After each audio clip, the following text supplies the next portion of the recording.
કોંગ્રેસ પરિવારના ખેડૂત આંદોલન સાથે જોડાયેલા સૌ સન્માનનીય સાથીઓ, ભલે ઇન્દ્રનીલભાઈએ વાત કરી પણ હું ટૂંકમાં જ મારી વાતની રજૂઆત કરીશ. એમણે કીધું કે ટૂંકી વાત કરો એટલે કવિની પંક્તિ યાદ આવી કે ટૂંકી ટચરચ વાત કબીરા, ટૂંકી ટચરચ વાત કબીરા, લાંબી પડશે રાત કબીરા, કાપડ છોને કાણી પૈની પાડો નોખી ભાત કબીરા. ખેડૂત આંદોલનમાં કોંગ્રેસ પાર્ટી, ઇન્દ્રનીલભાઈ બધા જ મિત્રો સાથે મળીને એક નવી ભાત પાડવાના સંકલ્પ સાથે જે રીતે બોટાદની આ ક્રાંતિકારી ધરતી પર તમે એકત્રિત થયા છો, તમે તમામ ખેડૂત પરિવાર, મારી બહેનો અને માતાને હું સલામ કરું છું, હું વંદન કરું છું. આજે બહુ અદ્ભુત માહોલ છે. તમારા ચહેરા પરની રોનક, તમારા ચહેરા પરનું નૂર એક નવી ક્રાંતિની તમે શરૂઆત કરવા માંગતા હોય એ કેવું દેખાડી રહી છે. ત્યારે જ્ઞાનીબેને બહુ સુંદર વાત કરી, લાલજીભાઈએ હાકડા પડકારા કર્યા, પાલભાઈએ જબરદસ્ત ભાષણ કર્યું. મને લલિતભાઈ કગથરાની એક વાત બહુ અદ્ભુત ગમી.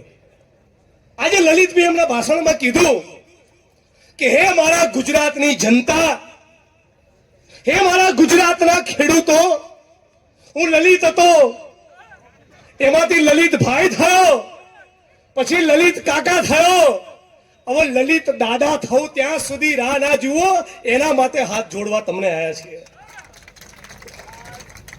ઇન્દ્રનીલભાઈએ એમની વાતમાં કહ્યું કે આપણે ચૂંટણી ટાણે જ્ઞાતિ અને ધર્મમાં વેચાઈ જઈએ છીએ. કોળી પટેલ થઈ જઈએ, આદિવાસી અને દલિત થઈ જઈએ, કડવા ને લેવા થઈ જઈએ, આહિર થઈ જઈએ, ઉત્તર ગુજરાતમાં માલધારી અને ચૌધરી થઈ જઈએ. ફક્ત ખેડૂત બનીને જો વિચારતા હોત તો 2025ના ગુજરાતમાં આપણી પરિસ્થિતિ આવી ન હોત. કોર્ટમાં જ્યારે કેસ ચાલતો હતો ત્યારે શહીદ આઝમ ભગતસિંહને પૂછ્યું કે क्रांति क्या है, ત્યારે ભગતસિંહે કીધેલું कि क्रांति से हमारा मतलब है किसानों और मजदूरों के हाथ में सत्ता. सत्ताना केंद्રમાં ખેડૂત અને શ્રમજીવી મજદૂર હોવો જોઈએ. આ લોકોએ ધીમે ધીમે કરીને 25-30 વર્ષના શાસનમાં ખેડૂતોનું બોર્ડ ફિનિશ કરી નાખ્યું. ક્યાંયના રહેવા ના દીધા. દિલ્હીમાં જઈને ડંફાસ ઠોકે, યુપી અને બિહારમાં ભાષણ કરે નરેન્દ્રભાઈ અને કે આ ખેડૂતોની આવક હું ડબલ કરવાનો છું. આ લાલજીભાઈએ કીધું એ પ્રમાણે તમારા ભાવ તો જુઓ. એ આપણી શું કંગાલિયત છે, સાવ આપણને પૂરા કરી નાખ્યા. નકરી આખા ગુજરાતના 250 તાલુકામાં જ્યાં જુઓ ત્યાં ખોટી માપણી. મારું ખેતર તમારામાં બોલે, તમારું લાલજીભાઈમાં બોલે, લાલજીભાઈનું અમિતભાઈમાં બોલે, અમિતભાઈનું વસરામભાઈમાં બોલે. આવો વિકાસ હોય? આ તમારું શાસન છે? અને આટલું ઓછું હતું એમ તમે બોટાદમાં જે પ્રમાણે ખેડૂતોને માર્યા છે, આ તમારા બાપનો દેશ છે? હે, તમે ખેડૂતોને શું સમજો છો? 2 દિવસ પછી સરદાર વલ્લભભાઈ પટેલની જન્મ જયંતિ છે. સરદાર ગાંધી અને સરદારનું ગુજરાત એમ કરીને આખા દેશમાં તમે ભાષણ કરો છો. સરદાર વલ્લભભાઈ પટેલનું ચરિત્ર કેવું ઉજળું હતું. અને આ માણસનું ડાચું જોયું હોય 56 ઇંચ વાળાનું. હે, હું ઘણી વાર બેઠા બેઠા આપણે વિચાર કરીએ કે સ્વતંત્રતાના સેનાનીઓના તમે ચહેરા વિચારો. મૌલાના આઝાદ, ડોક્ટર ભીમરાવ બાબા સાહેબ આંબેડકર, રામાસ્વામી પેરિયાર અને જ્યોતિબા ફૂલે, ગાંધી અને સરદાર, ઇન્દુલાલ યાજ્ઞિક, રવિશંકર મહારાજ. આ કોનું ગુજરાતનો, કોનો દેશ? અને આ શું ફૂટેલી કારતૂસોને માથે બેસાડી છે? 25-30 વર્ષથી આ ચોરોને માથે બેસાડ્યા. હવે તો ગુજરાતીઓ જાગો. ઇન્દ્રનીલભાઈની આ કૃષક મુવમેન્ટનો મૂળ વિચાર એ છે કે સુરતમાં, બરોડામાં, રાજકોટમાં જે પ્રમાણેનું ઇન્ફ્રાસ્ટ્રક્ચર દેખાય છે એ આપણા ગામડા સુધી પહોંચવું જોઈએ. ખેડૂત, ખેતી અને ગામડાને બરબાદ કરીને તમે જે વિકાસ કર્યો છે એ કોઈ પણ સંજોગોમાં કૃષક આંદોલન અને કોંગ્રેસ પાર્ટી ચલાવવાની નથી. એ ડંકાની ચોટ ઉપર તમને કહેવા આવ્યા છીએ. ઉદ્યોગપતિ કમાય, ઉદ્યોગો હોવા જ જોઈએ. આજે મારા હાથમાં જે કાણા ઘડિયાળ પહેરી છે કે આ માઇક છે, એનું નિર્માણ કોઈ ફેક્ટરીમાં થયું છે, પણ ઘણા બધા વડીલો બેઠા છે, કોંગ્રેસની સરકાર હતી, ઉચ્છંગરાય ઢેબરે આજ સૌરાષ્ટ્રમાં 12 લાખ એકર એટલે કે 25 લાખ વીઘાથી વધારે જમીન પટેલ સમાજ અને ગણોતિયાઓને આપી.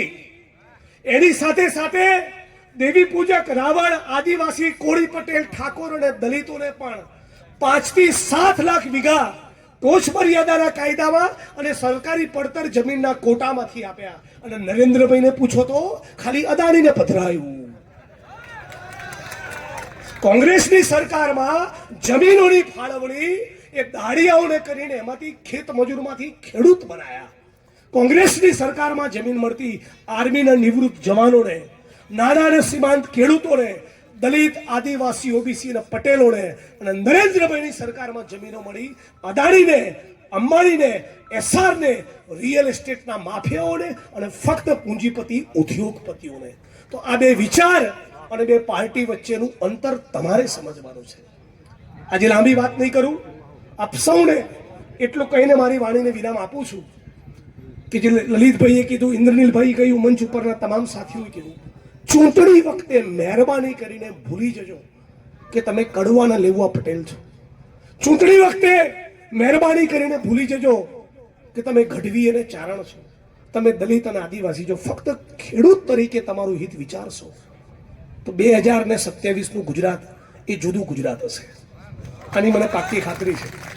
આજે ખેડૂત એ બોટાદની ધરતી પર જે હુમલાનો ભોગ બન્યો, એ જ ખેડૂત જોડેથી મારી એક અપેક્ષા છે, તમને ટેકાના ભાવ તો મળવા જ જોઈએ.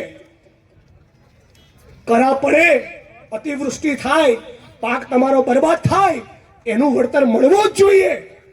ખોટી માપણી રદબાતલ થવી જ જોઈએ. પણ તમે જ્યારે તમારી પર બોટાદની પોલીસ હુમલો કરે અને તમે જ્યારે કહેતા હોવ છો ખોટું થયું, ત્યારે હે બોટાદવાસીઓ, તમારે એ પણ કહેવું પડે કે 17 વર્ષના આર્યન નામના મુસ્લિમ છોકરાને બોટાદની પોલીસે કસ્ટડીમાં 8 દિવસ નગ્ન કરીને માર્યો.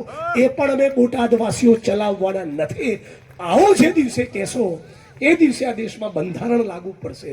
આવું જ્યારે તમે કહેશો ત્યારે લાગશે કે ખરેખર હજી થોડાક લોકો રવિશંકર મહારાજ, ઇન્દુલાલ યાજ્ઞિક, ભગતસિંહ અને બાબા સાહેબ આંબેડકરમાં માનનારા પડ્યા છે.